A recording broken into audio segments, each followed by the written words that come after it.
Last night, winds howled across the inland northwest, knocking down trees, taking out power, and leaving a mess for us to clean up this morning. Take a look at some of this video right here showing the damage from around our region. Tonight, we have the latest on the aftermath of the storm and what's next for us. Thanks for trusting KREM 2 News tonight. I'm Cody Proctor. Well, let's get straight now to our forecast because there's another storm that we're continuing to track tonight as we head into the rest of this weekend. Meteorologist Michelle Boss joining us now tonight in the Weather Center. And Michelle, we've seen snow, we've seen rain, we've had wind, all within the last 48 hours. So what's next for us? We're really going to be shifting our focus away from the wind and rain to snow and cold temperatures. But we did have a peak wind gust in Spokane of 54 miles per hour at the airport, 62 miles at Felts Field, 58 miles per hour in Coeur d'Alene. So we did have some very strong winds during the overnight hours. They peaked between midnight and 2 a.m. We are still seeing strong winds out there right now, but they're certainly coming down. Peak wind gusts right now are in the 30 to 40 mile per hour range, but we still have some pretty brisk sustained winds out of the west at 26 miles per hour at the Spokane Airport, 28 miles per hour in Deer Park, and 30 miles per hour down in Lewiston. So a very windy day there. Satellite and radar showing we're still seeing a few rain and snow showers. You might have encountered some of those earlier this afternoon. Nothing heavy or long lasting, and those will wind down this evening, but a little bit of wintry weather for today as well. But turning our focus into more snow for tonight through Monday. Winter weather advisories in effect tonight through Sunday at 10 p.m. across the Cascades.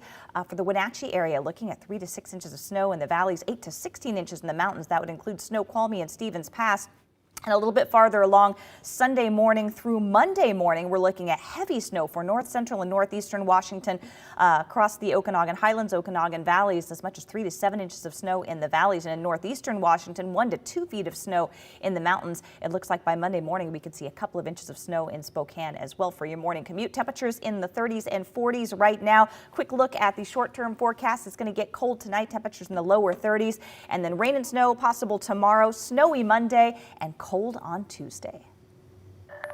Michelle, thank you so much. In the meantime, we're taking a live look right now at Snoqualmie Pass at this time, where at this moment, according to the Washington State Department of Transportation, I-90 over Snoqualmie is closed in both directions. They are seeing snow, that it is snowing heavily in the area. This is due to multiple collisions that have been blocking the roadways for this.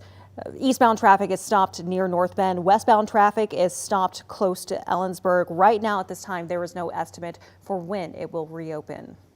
In the meantime, our severe weather also caused several power outages across the inland northwest. And here's a look at where those numbers stand tonight. Let's start off with Avista. According to their map, currently about 174 outages at the moment. That's impacting just about 3,300 customers at this hour. As we take a look at inland power right now, there are about 559 homes without power spread across several counties, with the majority in Spokane and Stevens counties. Now let's take a look at Kootenai Electric. At this time, they have about 405 members without power at this moment.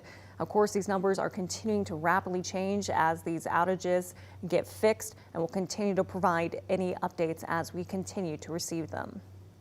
Now, in the light of day, it also gave us a much better look at the storm damage that impacted our region. Take a look at this. Our very own Tom Sherry actually took these photos out of Coeur d'Alene today. You can see right here this huge tree that fell on a house near Sanders Beach. Also in the area, the strong winds that we saw last night knocked down several trees and that fell into front yards. Tom also shared with us crews were quick to help and that neighbors are supporting those who have been impacted by these. Now, after the wind moved out, many woke up this morning to tree branches and other debris in their yards and driveways, knocked down garbage cans that led to long lines at the city's waste and energy facility. KREM 2's Nathan Hunn met up with people waiting to unload the mess. The day after the first windstorm of the season, people have been coming here to the Spokane Waste to Energy facility, where they've been dumping off trees and branches that fell on their yard. After Friday night's windstorm, some people woke up with relief that their house was still in one piece. Oh yeah, it was a big thud. I thought, oh no, not again. Spokane resident Kathy Brooks says she's lucky. It was only one tree branch that fell onto her house. It's always a challenge living on the South Hill. We heard a big thud, really bad, and I thought, oh gosh, the roof is caved in. but we were lucky and it slid off and landed in a bunch of branches. Brooks lives on the South Hill, where some wind gusts reached 50 miles per hour. But for Mike Dixon, who lives closer to downtown, the wind didn't leave much behind. It was not bad at all where we were. You could hear the wind in the middle of the night, but it didn't do any damage. As for others, the windstorm didn't even bother them. Actually, it was less than what I expected because Inland had sent out a notification, and so yeah, it blew for a while, but not too bad, I don't think. I've seen worse here. Jay Overholser says he's glad the facility opened up to people needing to drop off their debris. He knows this is just the beginning of a potentially long winter. There's not much I can do at my place, so it sort of is what it is. Always feel fortunate after a windstorm because I do have pine trees on my property, and I don't know how far they go through a roof, but you know, it's worrisome sometimes. At peak times, the facility saw over 40 cars waiting in line, ready to unload the debris and trash. So you can just see the amount of trees and branches that have piled up here. This is actually a bulldozer that's helped pushing it in so more cars can come through. And if you have any debris left on your yard from the windstorm, the city encourages you to bring it to the facility. In Spokane, Nathan Hun, KREM 2 News.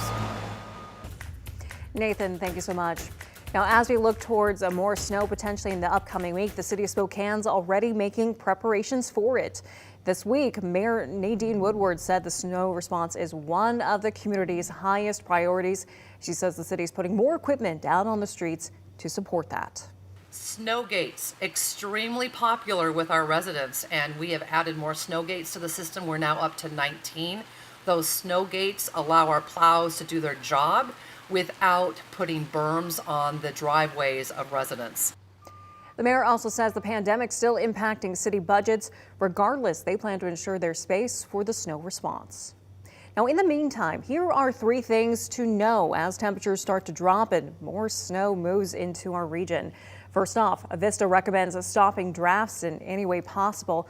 Block door gaps with a towel or a door snake. If you haven't yet, take out your window AC unit. And if you don't have central heating, close off rooms you're not using and flip your ceiling fan to reverse.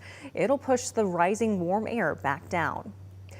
Meanwhile, just as we saw last night, high winds or snow could cause branches to break and potentially fall on power lines, homes, and on the roadways. If you do notice tree branches on your property that are just a little too close to a power line, you can call Avista for a free tree assessment.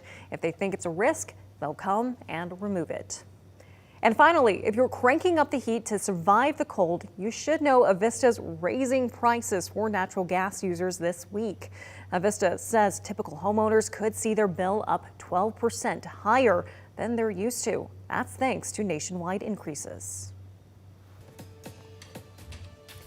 Well, be sure to set a reminder tonight. Our clocks fall back on a Sunday, and that means lighter mornings and darker evenings are on the way as daylight saving time comes to an end this weekend. So we all remember at 2 a.m. Sunday, clocks will turn back 1 hour and revert to standard time.